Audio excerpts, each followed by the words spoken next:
pour débuter, je m'appelle Nicolas Laroche, je suis professionnel de recherche à l'IRDA dans l'équipe de Gérald, justement. Comme Gérald l'a mentionné, là, cet après-midi, on a un beau programme à vous présenter. Là. On a 30 minutes pour échanger sur des produits à moindre risque. Puis par la suite, on va vous présenter là, en primeur là, 2 belles capsules vidéo qui ont été tournées cet été. Le montage vient juste de se terminer. Donc, d'entrée de jeu, je vais vous présenter rapidement le projet des vitrines pour ceux qui sont un peu moins à l'aise avec le projet des vitrines. Il a débuté en 2018, il va se terminer en 2023. Donc, on est rendu environ au mi-parcours du projet. Puis le but principal du projet, c'est de remplacer des produits phytosanitaires à haut risque par des produits phytosanitaires à moindre risque, soit pour la santé ou pour l'environnement. Donc, faire un topo, ça fait 3 ans que je travaille sur le projet. Puis aujourd'hui, je suis quand même très content de voir le nombre d'inscrits au webinaire. Puis par le panel de producteurs qui est présent aujourd'hui, j'espère qu'on va être capable de répondre à vos questions et de stimuler votre curiosité là, à en savoir plus sur les techniques ou les produits à moindre risque. Donc, je vais vous présenter le panel. Donc, Isabelle Turcotte. Bonjour Isabelle, le micro fonctionne? Oui, ça fonctionne. Bonjour. Génial. Isabelle qui est agronome et conseillère en pommes. Principalement au verger Tremblay dans le projet des vergers vitrines. Donc, le verger Tremblay qui est la vitrine de la Montérégie Ouest. Derek, le micro fonctionne? Oui, ça va bien. Yes. Parfait, bonjour, bonjour. Donc, Derek est responsable des vergers de la Cidrerie Milton. Donc, la Cidrerie Milton qui est un verger vitrine en Montérégie Est. Et on a Martin Ferland. Martin? Oui, bonjour. Bonjour, bonjour. Donc, Martin qui est producteur, propriétaire du verger de la cidrerie Ferland, donc qui est le verger vitrine de la région de l'Estrie. Ça a été dit, mais je vais juste le rappeler, pour le fonctionnement du webinaire, on a une demi-heure pour parler de 2 sujets. Le premier sujet, ça va être le GF120, suivi de l'éclaircissage sans sevein. Donc, pour maximiser le temps puis faciliter un peu la discussion, je vais interagir une dizaine de minutes avec le panel. Ensuite, je vais laisser la place aux questions de l'audience. Donc, Gérald va gérer cette partie-là. Puis, on va répéter le processus pour le deuxième sujet.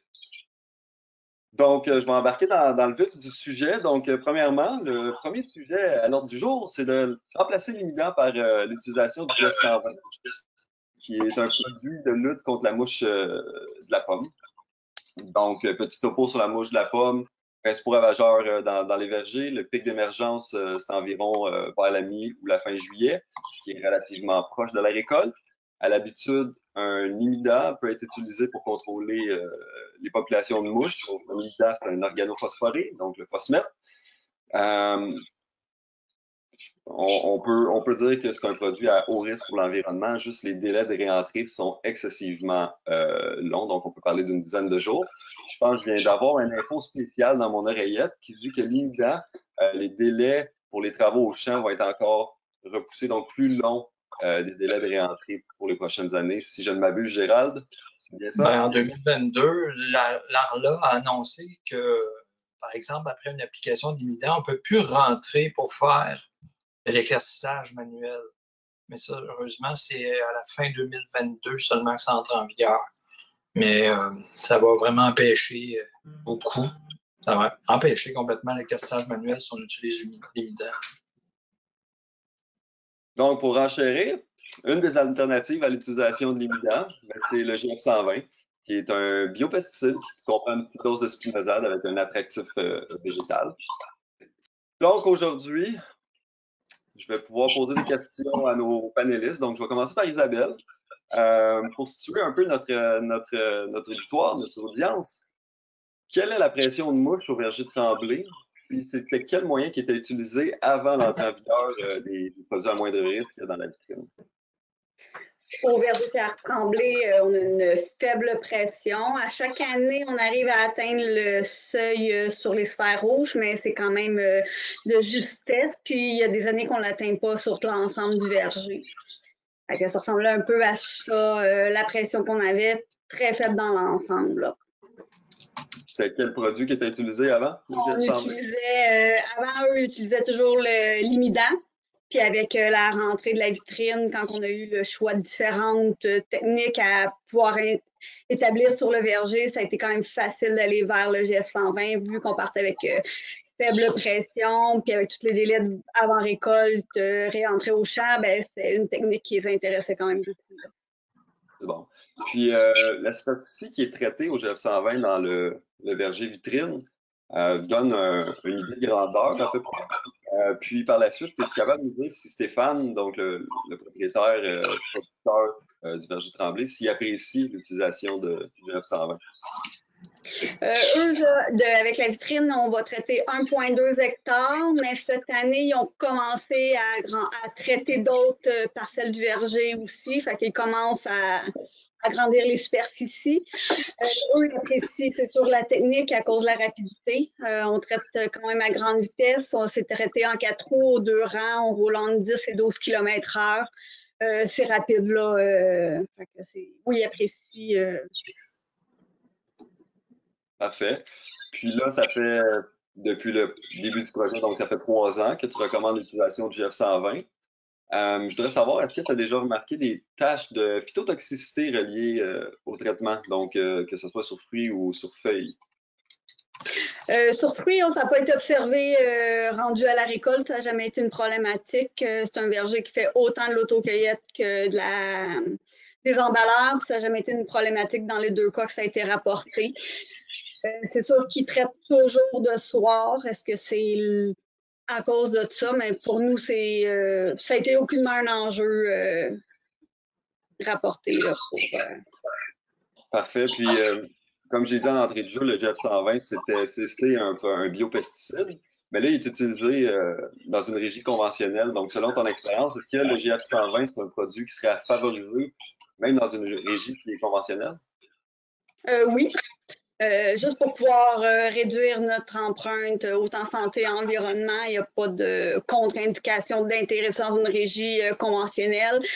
Nous, dans le cas de la vitrine, ça va très bien, la pression est forte, mais même en régie conventionnelle, ça permet même des fois d'une utilisation combinée avec un produit conventionnel dans les pressions où c'est trop fort, dans le restant du verger GF120, ça peut être une super bonne alternative.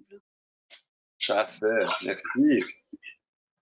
Derek, maintenant à ton tour. Donc, on peut considérer que tu es, un nouvel adhérent à l'utilisation du GF120. Si je ne me trompe pas, c'est 2019 que vous avez adhéré au GF120 dans les premiers traitements.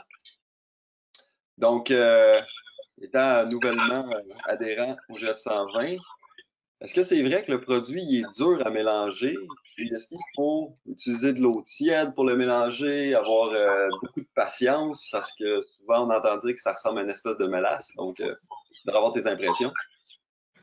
Ben oui, on s'était fait dire que c'était plutôt compliqué, mais finalement, on trouve ça que ça va quand même assez bien, là. On utilise un mixeur à peinture avec une drill.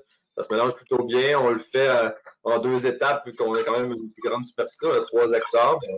On le faisait comme la moitié, puis après on faisait un autre mélange, mais enfin, l'année dernière, on a décidé de le faire en une shot, puis ça a quand même bien marché.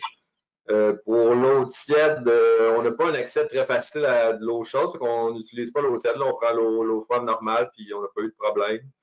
Ça va quand même rapidement. Là, pour nos 3 hectares, c'est 1 heure et demie, incluant le mélange, faire tout notre terrain. Ça va bien comme utilisation. Là. Super. Puis au Verger Milton, si je ne me trompe pas, vous avez une parcelle en autocueillette qui est la parcelle vitrine. Puis une des craintes qu'on entend souvent, c'est que le produit va laisser des traces sur les pommes. Ça rend les fruits pas impropres, là, mais impropres à la cueillette. Donc, comment vous avez géré ça à la série Milton? Puis, es-tu capable de nous confirmer si c'est vrai? Ben ouais, on avait remarqué que ça restait un peu sur le fruit, fait que j'avais demandé à mon staff de porter une attention particulière là, pendant l'autocueillette, surtout s'il y avait du monde qui posait des questions, s'il y avait des plaintes. Mais non, à la grande surprise, il n'y a eu aucune plainte, aucun commentaire là-dessus. Fait qu'on a conclu que peut-être que le produit se délavait un peu avec la pluie ou avec le délai de temps, mais on n'a pas eu de commentaire négatif là-dessus. Parfait, merci. Martin, je t'oublie pas. On est rendu à toi. Oui. Oui. Donc, ça fait déjà 3 ans là, que tu utilises le GF120. Après avoir discuté avec toi, je me suis rendu compte que tu avais utilisé d'autres méthodes avant le GF120, mais est-ce que tu es capable justement de nous décrire un peu le cheminement qui t'a poussé à utiliser ce produit-là? Ça a été un peu une suite logique parce qu'au départ, oui, moi aussi, j'utilisais l'imidin. Une chose qui me fatiguait parce que oui, résidus sur fruits, des fois qui peut traîner pendant 2 semaines, presque 3 semaines s'il ne pleut pas trop. On fait de l'autocueillette, alors un peu dérangeant. Là, ensuite de ça, j'ai utilisé avec le Club Agro de Sherbrooke. On avait un genre de projet qui a duré aussi probablement 3 ans. C'était du spinosade. En fait, c'était la même matière active, mais sur une éponge, sur une pomme rouge. Alors, le principe, c'est que la mouche était attirée par la pomme rouge, mais le spinosade était installé comme sur l'éponge, sur la pomme. Ça durant 3 ans, ça a très, très bien été. Malheureusement, le projet a pris fin. Malheureusement, écoute, un projet, c'est un projet. C'est une bonne chose à une fin. Alors, puis là, c'est arrivé en même temps que le début de la vitrine, qu'on proposait le GF 120 à bord de spinosade. Bon, c'est pas bien compliqué. On fait juste changer de format un peu là, de. La méthode d'application, si on veut. C'est ça, ça revenait au même. Là. Parfait. Puis là, ça fait 3 ans que tu l'utilises. Le GF120, tu étais déjà convaincu avec les essais de spinosade, mais comment tu résumes l'efficacité du GF120? L'efficacité, je dirais 100%. Là, je ne vois pas plus de dommages qu'on en voyait avec les pommes engluées ou avec l'imidin auparavant. Puis tu traites combien d'hectares? Ça prend combien de temps environ? Au total, j'ai environ 1 hectare à traiter. Mais ça, c'est divisé en 3 petites parcelles, dont une rangée au milieu des Macintosh, une place, une rangée de Jersey Mac. J'ai une rangée en plein milieu du verger de Summerhead, très, très attractif pour la mouche de la pomme, et une autre partie, presque 3/4 d'hectare, de Polaris. Mais on y va selon le dépistage. Souvent, ça va commencer Summerhead. Alors, la semaine d'après, peut-être en haut dans les Jersey Mac, et peut-être comme 2 semaines et demie plus tard, ils vont aller s'étendre dans les Polaris.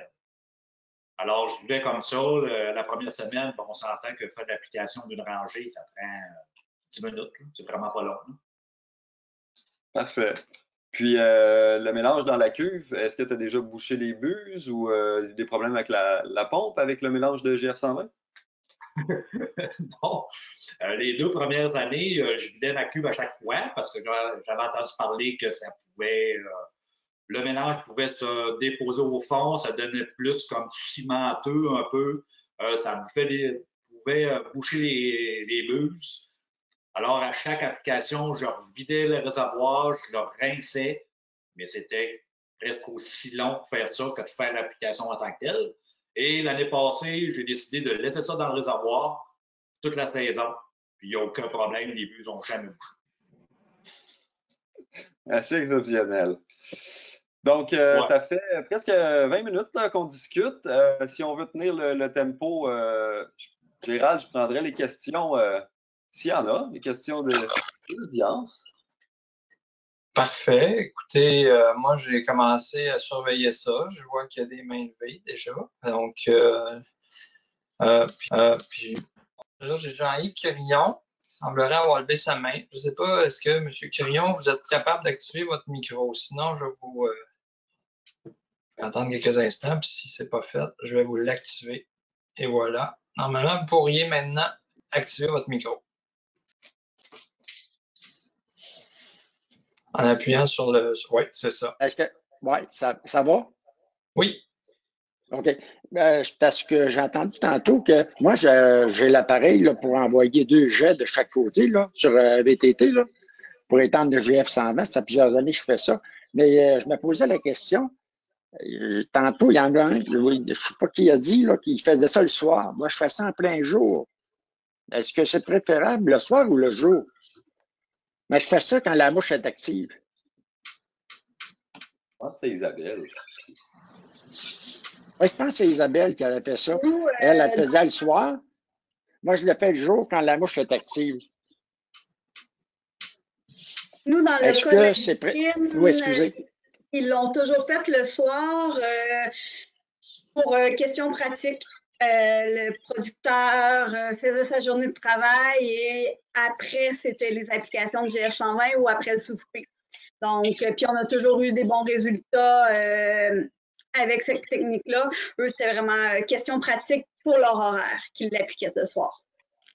Oh, OK, donc c'est pas pour autre chose que ça, là. Donc, donc, moi, je sais que j'ai pas de problème du tout avec ça. Depuis que j'ai ça, moi, c'est miraculeux, là. Parce que je fais tout le verger au complet. Moi, c'est 3 hectares, là, puis j'ai plus de problème parce que j'ai boudé des années pour mettre de l'imidant. Puis je suis biologiste de formation, donc j'ai perdu une bonne partie de la récolte là, puis, là, 4-5 ans. Parce que j'ai boudé le GF120, là. Mais après ça, là, ça va très bien maintenant. Je peux ajouter quelque Moi, chose? ça va pour moi, là. Merci. Oui, je peux ajouter quelque chose? Non, J'imagine. non, moi, ça va. OK. Ben, juste vous dire que, dans le fond, si on peut appliquer ça le soir, mais c'est sûr que s'il annonce de la pluie la nuit, c'est évidemment une mauvaise idée de l'appliquer avant une pluie. C'est la seule, je dirais, contre-indication à n'importe quelle application. Hein. Donc, le produit se lave quand même, se délave assez facilement, là, comme on en a parlé tout à l'heure. Donc, c'est sûr qu'il faut l'appliquer, faut pas l'appliquer juste avant une période de précipitation. C'est la principale chose à respecter au niveau de la météo. OK. C'est beau. Gérald, je prendrais peut-être une autre question, puis ensuite, on va embarquer dans le deuxième sujet pour essayer de Ben, respecter. j'ai deux autres mains. Je peux-tu les prendre les deux? Parce que j'ai Marielle Bérubé, ensuite, ça va être M. Bilodeau. Allez. Je pense qu'il faut que j'active les micros, activer le son, et voilà. Je pense que c'est 10 mm, ça part. Oh, faut que tu payes. Non, moi, je suis fermé, moi, là. Non, c'est pas ça. Ah! Faut que je ferme mon micro? Oui. D'accord. Est-ce que vous m'entendez? Oui. Oui. Ben, en fait, ma question, c'est par rapport à la gestion de la résistance. Si on passe tous au GF120, comment vous voyez ça un peu? Est-ce qu'il y a des alternatives? Comment qu'on navigue là-dedans avec ça, là, ce potentiel-là?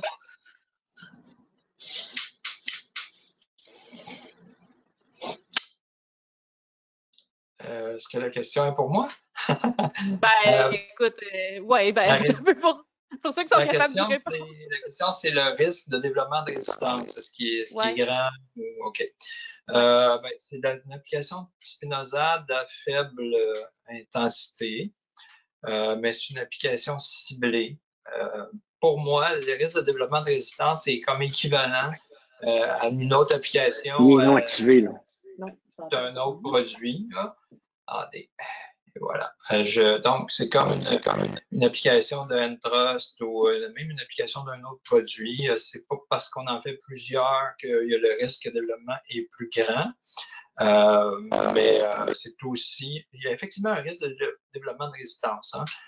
Maintenant, la mouche de la pomme n'est pas reconnue pour développer de la résistance à grand-chose. En fait, je ne connais pas aucun cas de résistance de la mouche de la pomme à un insecticide. Donc, c'est peut-être là une caractéristique biologique de l'espèce qui fait que c'est peut-être, c'est moins, ça arrive moins, mais ça ne veut pas dire que ça ne peut pas arriver. C'est ce que je pourrais répondre là-dessus. Bon, j'avais M. Bilodeau aussi, que je vais activer votre micro. Bonjour. Oui, bonjour. Donc, je voulais vous demander, moi, j'observe souvent, parce que j'utilise le GF120 depuis quelques années, je suis un régie bio, mais j'observe souvent des taches des taches de phytotoxicité sur le feuillage. Peut-être plus sur certaines variétés que d'autres, d'ailleurs.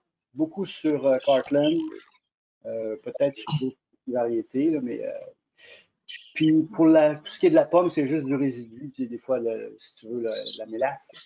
Mais j'aimerais savoir à quoi ça peut être dû, la phytotoxicité. Ça peut être dû le fait de l'appliquer de jour, justement, puis le soleil qui interagirait avec le sucre de la mélasse.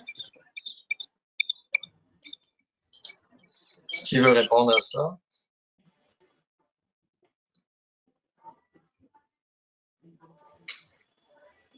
Personne ne veut répondre à ça? C'est moi qui réponds encore? On dirait. Ben, moi, j'ai l'impression que j'ai entendu la réponse tout à l'heure. C'est-à-dire que c'est l'hypothèse, c'est que c'est le soleil qui va potentialiser un peu ce risque-là de phytotoxicité. Là où il y a des gouttes importantes qui se déposent. Hein. On vous l'avait dit, là, on n'applique pas ça à grosse quantité. C'est 2 petits jets. Donc, il peut arriver que, oui, effectivement, oui, il y a du feuillage, le feuillage qui reçoit les gouttes. J'ai l'impression, moi aussi, que c'est 2 jours, mais je ne peux pas vous dire que j'ai des données là-dessus. J'ai pas non plus vu d'études sur ça là, pour essayer d'identifier la cause exacte. C'est-tu un produit dans la peau? C'est-tu causé par les rayons ultraviolets? Mon hypothèse, moi, c'est que c'est comme Isabelle disait, c'est comme peut-être les UV là, qui causent ça. OK. J'aurais une deuxième question sur le délavement. Je n'ai pas de chiffre précis. Est-ce qu'il y a un chiffre précis par rapport à la quantité de millimètres avant de délaver?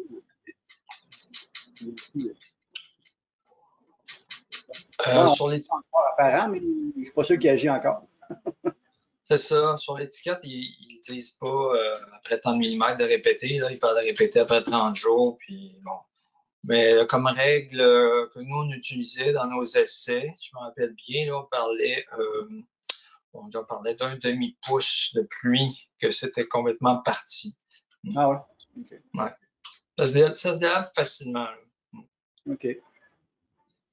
OK, merci. Ça fait plaisir. Alors, Michael, j'ai coupé le micro.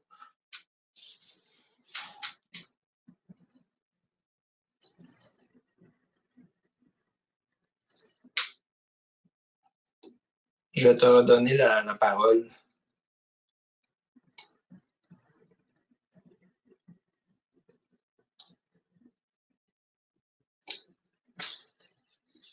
Et voilà. Et voilà. Donc, deuxième sujet de la journée. Oui. Attends un petit peu.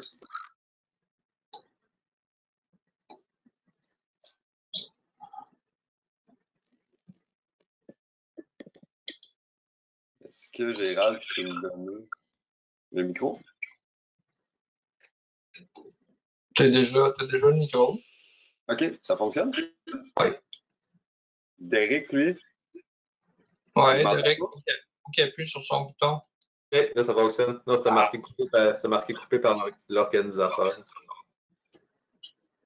C'est bon. Donc, tout le monde est parmi nous? Oui. Good. Donc, deuxième sujet, c'est l'éclaircissage sans sevein. Donc, c'est une question, je pense, qui se pose. Est-ce qu'il est possible d'éclaircir sans carbaril? C'est-à-dire sans le sevein? Dans le cadre du projet Vitrine, le but d'éclaircir sans carbaril, c'est évidemment pour réduire les risques sur la santé des travailleurs, mais aussi pour réduire les risques reliés à l'environnement, surtout de protéger les acariens prédateurs qu'on appelle souvent la faune exotique. Donc, l'éclaircissage, ça représente tout un défi, là. C'est une étape cruciale dans la production de pommes, puis il y a toujours beaucoup d'incertitudes qui planent alentour du sujet de l'éclaircissage. Fait qu'imaginez si un jour on arrive puis on vous retire votre outil principal qui est le carbaril pour éclaircir, donc il va rester du fruitone, du maxil, du silice, un petit éventail de produits. Donc, est-ce qu'on est capable de se garantir un éclaircissage réussi avec ces produits-là? Donc, pour Derek, à la cidrerie Milton, ça fait des années que c'est en opération de génération en génération. Il y a toujours eu des traitements d'éclaircissage qui ont été réalisés. Donc, nous, on est arrivé avec le projet Vitrine et on interdit formellement l'utilisation du sevein. Donc, je voudrais savoir comment vous avez géré ce changement-là. Ben, ça faisait déjà quelques années que j'essayais de me débarrasser du sevein. En fait, c'était surtout les délais de réentrée ou des récoltes qui me causaient problème. C'est extrêmement long. Donc, je ne pouvais plus faire de travaux manuels dans le verger. Puis qu'on a appris à travailler avec le fruitone dernièrement. OK. Donc, juste des travaux d'éclaircissage au fruitone. Puis, vous passez à quel moment, combien de fois, sur quelle variété? On fait Mac, Spartan et Polared. Mac Spartan, on réussit à y aller avec seulement une application, autour de entre 6 et 8 mm. c'est pour la Polared qu'il faut apprendre à augmenter les doses, puis on passe 2 fois là, à plus comme 10 ppm. Donc, c'est à apprendre à travailler un peu avec le produit selon les cultivars. Mais si tu avais un conseil à donner aux producteurs qui veulent justement laisser aller le sevin puis utiliser d'autres méthodes, mettons le produit Fruitone que tu parles, c'est quel conseil que tu pourrais donner? Ben, premièrement, je vous dirais que ça vaut la peine. Il n'y a pas de délai de réentrée, fait que c'est vraiment pratique de retourner travailler dans le verger après. Puis c'est juste une question de bien calculer nos dosages là, en fonction des variétés, du moment de la journée, de la saison. Puis nous autres, on se fait épauler par un agronome motivé. C'est vraiment un bon conseil à avoir là, si on peut se faire aider par un agronome. Ça facilite la tâche. Parfait, merci. Je vais poursuivre avec Martin. Donc, Oui. Martin, s'il y a un producteur que je vais entendre sur ce sujet-là, c'est bien toi, là. Ça fait 15 ans que tu n'utilises pas de sevin pour ton éclaircissage. Donc, si ça fait longtemps, il doit y avoir des avantages. Des avantages, ben, l'idée, c'est qu'au départ, moi, vois-tu, regarde, ça fait 20 ans que j'ai de verger. Là. On dit 15 ans, mais je pense que je n'ai jamais connu d'éclaircissage avec du sevin. Là. Fait que pour moi, la différence, je ne la vois pas. Je ne connais pas ça, l'éclaircissage avec du sevin. Donc, c'est qu'au départ, bon, on était déjà dans la réduction de pesticides plus agressifs du temps de mes parents. J'ai continué avec le club agro quand je suis arrivé. Là, on parlait d'éclaircissage, on regardait les mythes. J'avais un bon contrôle de mythes. J'avais quand même relativement une bonne population de prédateurs. Alors, je ne voulais pas comme scraper ça, si on veut. Là. Alors, on a commencé, puis avec un autre producteur qui m'a aidé là-dessus pour me guider, ajuster les doses, bon, si c'est de la Polared ou si c'est de la Josemac versus le Spartan. Donc, on travaille un peu comme Derek disait, là, à 12 ppm. Des fois, on peut monter à 15, dépendamment des années. Depuis quelques années, on a les bilans glucides qui sont disponibles d'un outil très, très pratique qui nous aide à mieux calculer nos dosages. Là. Parfait. Fait que ça fonctionne d'éclaircir sans utiliser le sevin. Il faut un peu tweaker la méthode, puis c'est erreurs, puis beaucoup de calculs. Mais tu te garantis quand même des belles récoltes année après année. C'est quoi la vraie recette là-dedans? Bien, la vraie recette, comme de raison, pour avoir des récoltes régulières, il faut en enlever assez, mais pas trop. C'est trouver le juste milieu.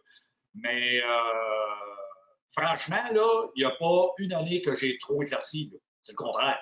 On a tout le temps peur de trop en enlever. Comme quelqu'un disait souvent, on devrait aller éclaircir chez le voisin. Là. Ça irait mieux pour équilibrer nos récoltes. Et c'est pour ça que je pense à 15 ppm et des fois, je force à aller jusqu'à 18 ppm. Là. Et je ne l'ai jamais regretté à 18 ppm. Là, on parle de polaire. Ouais. Puis tu vises le matin, le soir, quelle température environ pour faire tes éclaircissages? Y a-t-il une fenêtre? C'est dans les 18-20 degrés, donc le matin, vers 6h, 7h, quand il peut faire un 18-20 degrés, là, la journée prend, la température réchauffe. Ou le soir, jamais en plein soleil, là, comme de raison, pour avoir un séchage lent, mais en espérant d'avoir une période de temps quand même assez chaude, là, ce qui n'est pas toujours facile. Oui, c'est ça, c'est vraiment une question de timing. Oui, oui. Parfait, ben merci Martin. Isabelle, dans le cadre du projet Vitrine, tu as accompagné la transition au verger Tremblay. Donc, comment tu t'es pris pour adapter les traitements?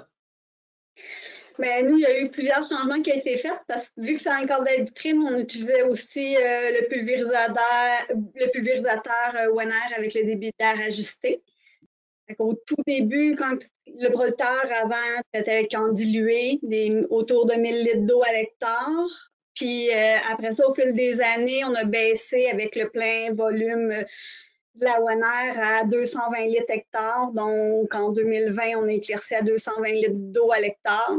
Et avec cette forte diminution d'eau-là, il a fallu ajuster les volumes de Fruitone. Ça fonctionnait plus très bien avec les ppm.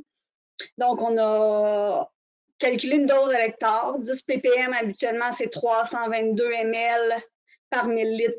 Là, on a juste gardé le 322 ml par hectare qu'on applique dans 220 litres d'eau depuis 2020.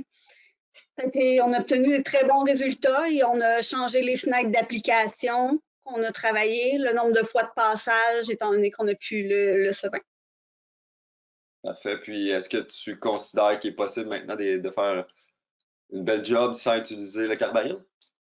Oui, on a eu des très bons résultats. C'est comme un peu tout le monde a dit, c'est de l'adaptation, travailler dans le maximum de fenêtres qu'on peut. Toutes les meilleures conditions de séchage lent, parce que le Sevin, c'est un élément parmi une panoplie d'éléments qui va venir influencer l'éclaircissage chimique.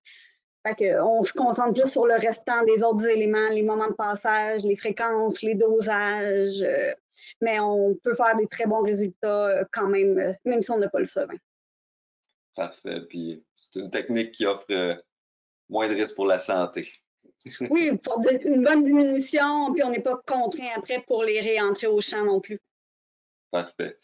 Je vais en profiter, vu que vous êtes les trois ici, j'aimerais qu'on aborde un mythe qu'on entend souvent parler.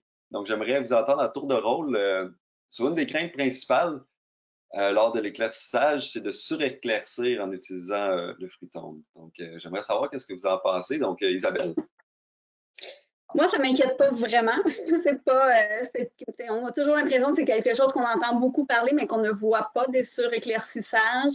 Les fois où j'ai vu que ça m'était rapporté des suréclaircissages, ben, finalement, on avait eu un gel sur la fleur, il y avait eu d'autres éléments, ce n'était pas l'éclaircissage en soi. Donc, je n'ai pas peur de dire qu'avec le Fruitone, on va se mettre à suréclaircir. Là, souvent, c'est beaucoup plus le contraire qu'on observe. Maintenant, Derek, sur Je l'éclaircissage. pense que pendant l'éclaircissage, c'est clair que c'est un stress, là, peu importe le produit, en fait, mais avec le Fruitone, si les calculs sont bien faits, sont bien planifiés, je pense que le risque il est plus ou moins présent. Là. Un peu comme l'année dernière, on a dû repasser manuellement dans la Polared. Là, fait que, donc, ça me stresse de moins en moins cet aspect-là de la question. Là. Parfait, merci. Puis Martin, sur éclaircir? Moi, personnellement, j'ai jamais vécu chez moi. Au contraire, il faut toujours souvent pour repasser, pour finir d'en enlever dans les variétés hâtives. Et oui, il y a un mythe, il y a toujours un danger d'éclaircissage, mais c'est des oui-dire. Perso, en 35 ans environ, j'ai entendu en 2 occasions qu'il y a eu un suréclaircissage. Quelqu'un dans la variété Melba qui, lui, croyait que ça n'avait pas fonctionné, il a refait un deuxième passage, peut-être un peu vite. Et le deuxième cas, lui, il avait carrément été là, genre du 18-20 ppm dans de l'aspartame. Ça a tombé. C'était agressif un peu. Alors, le mythe, pour voir les deux côtés de la médaille, qu'est-ce qui s'est passé réellement? Il faut bien contrôler ces variables. Donc, je peux résumer rapidement avant d'embarquer dans la période de questions. Pour réussir un éclaircissage sans carbaril, il faut savoir ajuster ses doses, le nombre de traitements en fonction de la variété, donc des pommiers qui sont difficiles à faire tomber, Polared, Gala, Honeycrisp. Il faut passer à plusieurs reprises, 3 ou 5 traitements. Il faut commencer tôt, peut-être à la fleur, mais il faut faire attention s'il y a eu du gel, si la pollinisation est bonne cette année-là. Donc, aussi, si on veut réduire le nombre de litrages hectares, ben, il faut faire attention aux calculs. Dans le projet vitrine, c'est de valeur, mais on n'a pas inclus la Darwin, qui est l'éclaircisseuse mécanique, qui pourrait fonctionner aussi dans des pommiers qui sont nets. Donc, je pense que ça fait le topo sur l'éclaircissage sans Sevin. Gérald, si tu peux embarquer dans la suite des questions. Oui. Oui, c'est ça. Je vais prendre les questions encore une fois. Monsieur Quirillon qui a levé sa main. Je vais essayer de vous activer votre son. Oui, vous m'entendez? Oui. Oui, bonjour. Là, moi, je voudrais savoir, tantôt, il y a un propriétaire qui a dit qu'il plaçait 220 litres d'eau hectare. Est-ce que la majorité, les trois, est-ce que vous placez autour de cette quantité d'eau-là, à 222 litres d'eau par hectare? Oui, Martin? Oui, OK, Jean-Yves, je peux te répondre. Moi, je fonctionne encore à 800 litres d'eau à l'hectare. Mais je suis bien content de savoir qu'on peut se faire à du 225 litres. J'y crois. Comme dirait quelqu'un, pour ne pas le nommer, c'est pas la quantité de bouillie, c'est le produit qui est étendu par hectare. C'est pas. L'eau, c'est juste un transporteur. C'est un peu la même chose pour moi. Parce que ça risque d'être un test qu'on va faire cette année. Là, on est encore à du 800 litres, là, mais on est intéressé par ce point-là, c'est sûr. OK. Et Isabelle, Parce que c'était Madame Turcotte qui utilisait 220 litres, hein? Oui, nous, on l'a utilisé le 220 litres dans le cadre de la vitrine, mais c'est sûr qu'on mentionne qu'on utilise un pulvérisateur qui est passé sur les bancs de calibration pour le flux d'air. Fait qu'on sait que notre taux de déposition, tout est parfait, il est uniforme. Cette année, c'est la première année. Dans le fond, on a fait la diminution sur 3 ans. Au début du projet, en 2018, le producteur utilisait encore autour de 800 litres d'eau à l'hectare. Ensuite, en 2020, on a diminué à 440 litres d'eau à l'hectare. Et en 2019, excusez. Et en 2020, on a fait le grand saut. On a été le plein potentiel de la WANR. On a été à 220 litres d'eau à l'hectare pour notre gabarit d'arbre, là. OK, ouais. OK. Bon, merci. C'est beau. Est-ce qu'on a d'autres questions? L'écrit? Ah, m'a fermé mon micro. Oui, s'il vous plaît. Alors, est-ce qu'on a d'autres questions pour nos participants? seul toi le sais, Gérald. Oui, je vois, Monsieur Serge m'entend. Alors, je vais te donner le micro. Un instant. Normalement, Serge, tu pourrais maintenant activer ton son. En appuyant sur le micro, là. Parfait. Bonjour. Bonjour. J'ai une question pour Isabelle. Tu disais que tu avais réduit ta quantité d'eau à 220 litres d'eau à l'hectare et tu as gardé la même quantité de fruits tendres. Oui, on a voulu conserver la même quantité de fruits tendres à l'hectare parce que si on fait la règle de 3, si on met 322 millilitres par millilitre d'eau pour avoir 10 ppm, mais si je fais ma règle de 3 puis je ramène ça sur 220 litres d'eau, on arrive avec vraiment plus beaucoup de millilitres de fruits tendres. Donc là, on a décidé d'éliminer la variable eau et de garder, mais on voulait avoir une quantité quand même constante de fruits tendres. Fait qu'on a gardé le 322 millilitres qui représente le 10 ppm habituellement si quelqu'un applique en dilué. OK. Mais là, ça fait plus 10 ppm, ça fait quasiment au moins 50 ppm. Ma concentration, ma quantité de produit par volume d'eau, oui, va augmenter beaucoup, mais ma quantité de produit à l'hectare, elle ne changera pas. Oui, je sais, mais là, la quantité de ppm augmente de 5 fois plus. Oui, mais les arbres, il n'y a pas eu de problématique cytotoxicité, il n'y a rien de tout ça qui a été observé. Puis, dans des variétés plus dures à éclaircir, comme la Gala, on a quand même passé 3 fois, là. Ouais, tantôt, les gens se questionnaient de passer à 18 ppm puis d'avoir du suréclaircissage. Toi, tu passes à 50 puis tu n'as pas de suréclaircissage. Il y a un facteur qu'on ne tient pas compte là-dedans. Mais il y a aussi une quantité de produits. Ici, on applique 18 ppm avec une 1000 litres d'eau à l'hectare. Mais si je diminue mon eau, un peu comme tantôt M. Ferland a dit, l'eau n'est pas le pesticide. À la fin, mon arbre va recevoir quand même 18 ppm de produits, donc plus autour de 300, 350 ml peut-être environ hectare. Je n'ai pas fait le calcul, là. mais il va recevoir quand même plus de fruits tendres. Là, que nous, à l'hectare, ma quantité de fruits tendres va avoir resté exactement le même. OK. Donc, c'est intéressant. C'est tout ce que j'avais à dire. Merci beaucoup. Mais il reste encore à se pratiquer.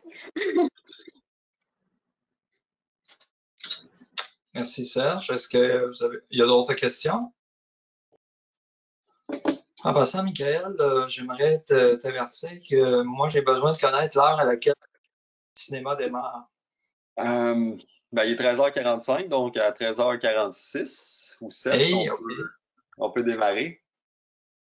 OK. Malheureusement, je vais devoir vous envoyer un nouveau lien. Donc, on va le faire. Je vais vous envoyer le lien, là, normalement, vous devriez voir apparaître ça dans le bas de votre écran à droite. Est-ce que, Michael, tu peux me confirmer qu'il y a un nouveau lien qui est apparu? Oui, il y a un nouveau lien à 13h45 qui est apparu. OK. Donc, mais là, cliquez pas tout de suite dessus. Ben, vous pouvez, mais c'est parce que il va partir dans 10 minutes. Fait que là, je vous règle ça pour que ça parte dans 2 minutes. Dans 2 minutes, parfait. Ça va me donner l'occasion de conclure. Donc, premièrement, merci aux panélistes. Je pense que c'est de l'information qui vaut de l'or qui a été transmise aujourd'hui. Donc, si vous avez des questions par la suite, vous pouvez envoyer des courriels soit à Gérald, soit à moi ou directement aux panélistes. Comme Gérald l'a dit, dans 2 minutes, on va pouvoir accéder aux capsules. Ces capsules-là, la première, ça va être la pulvérisation. Donc, on va parler du pulvérisateur Vanair. Donc, un peu qu'est-ce que Isabelle discutait. Donc, c'est un pulvérisateur à débitaire ajusté, optimisé. Puis par la suite, on va avoir une vidéo sur le GF120. Donc, un peu l'utilisation, les mythes et réalités que ce produit-là occasionne. Donc, je pense que le webinaire va terminer suite au visionnement des capsules. Donc, profitez de ce moment-là pour vous dire merci. Merci d'avoir assisté en grand nombre. Puis, à une prochaine.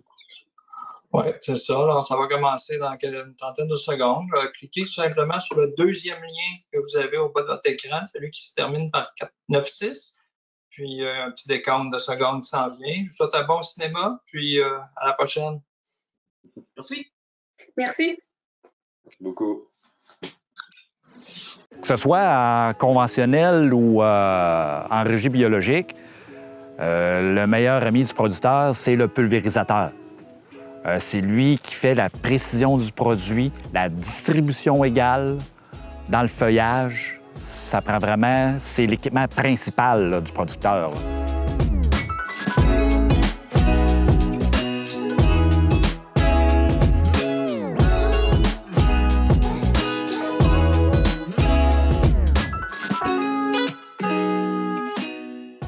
Quand on parle de production fruitière intégrée, puis on choisit des matières actives qui sont plus douces pour l'environnement, la méthode d'application, elle, n'a jamais fait l'objet de toute notre attention. Maintenant, on est rendu là, il faut un équipement qui est adapté à nos nouveaux vergers, qui nous permet d'appliquer juste ce qui est nécessaire et pas plus.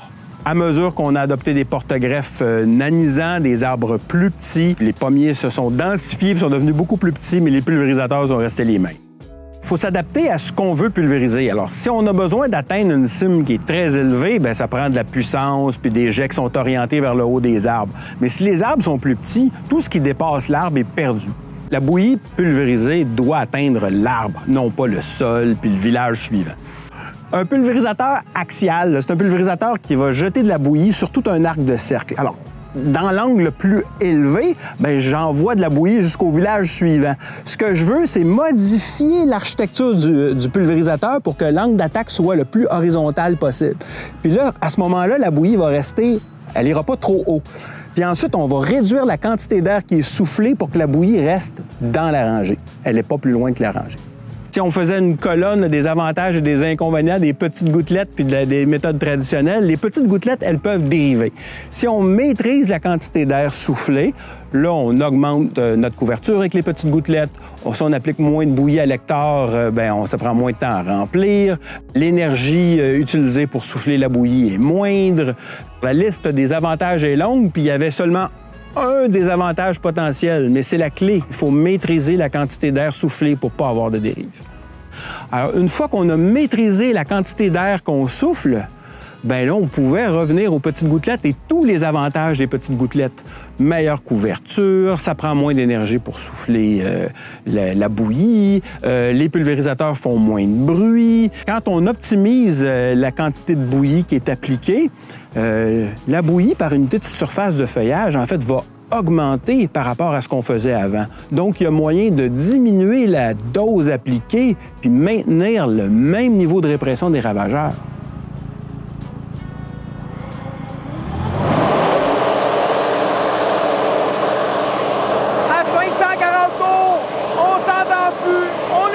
De parler, on entend le pulvérisateur jusqu'au troisième voisin.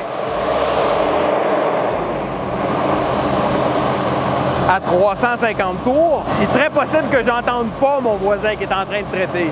C'est ça la clé.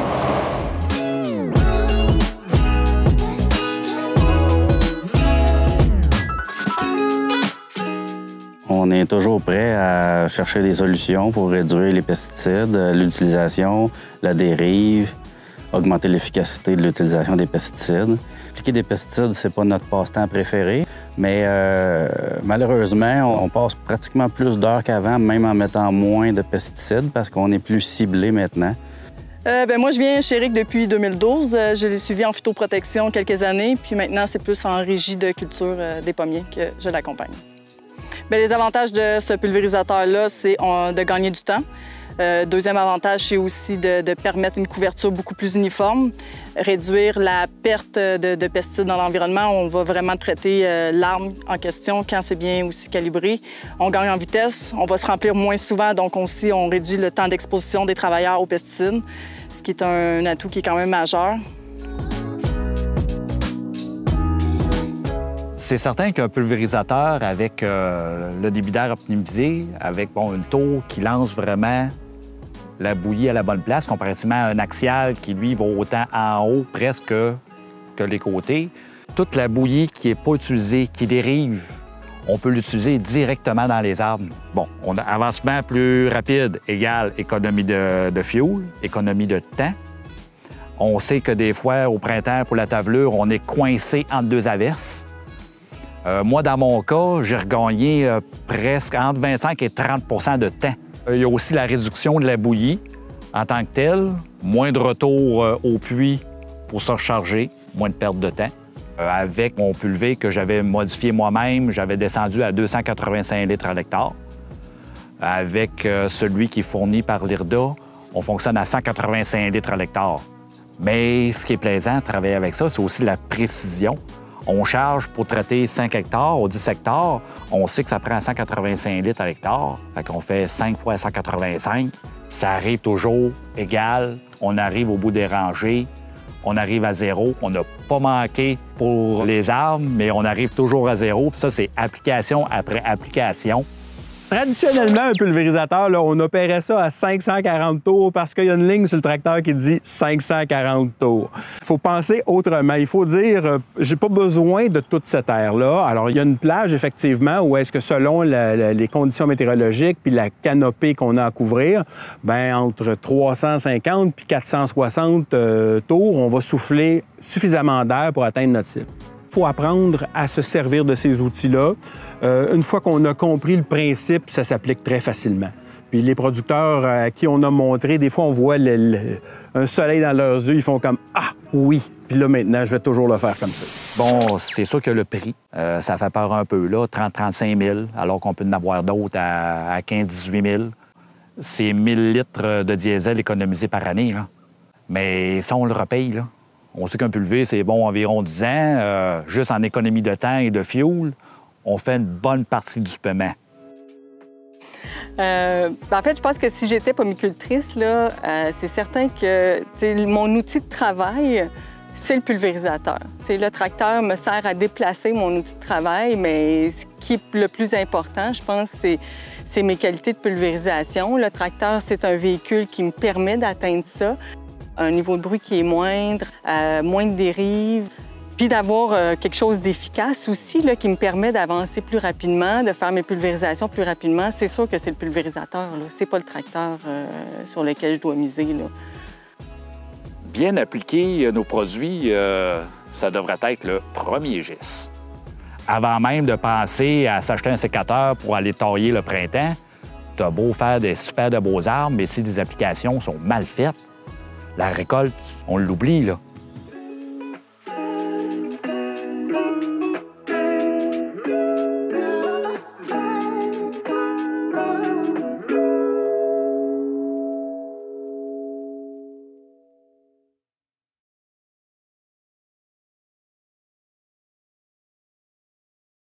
La mouche de la pomme est un insecte qu'on rencontre dans tous les vergers du Québec. C'est un insecte qui peut aussi causer des dommages économiques importants. Donc, c'est un insecte réglementé pour lequel on doit intervenir pour ne pas causer des dommages aux vergers voisins.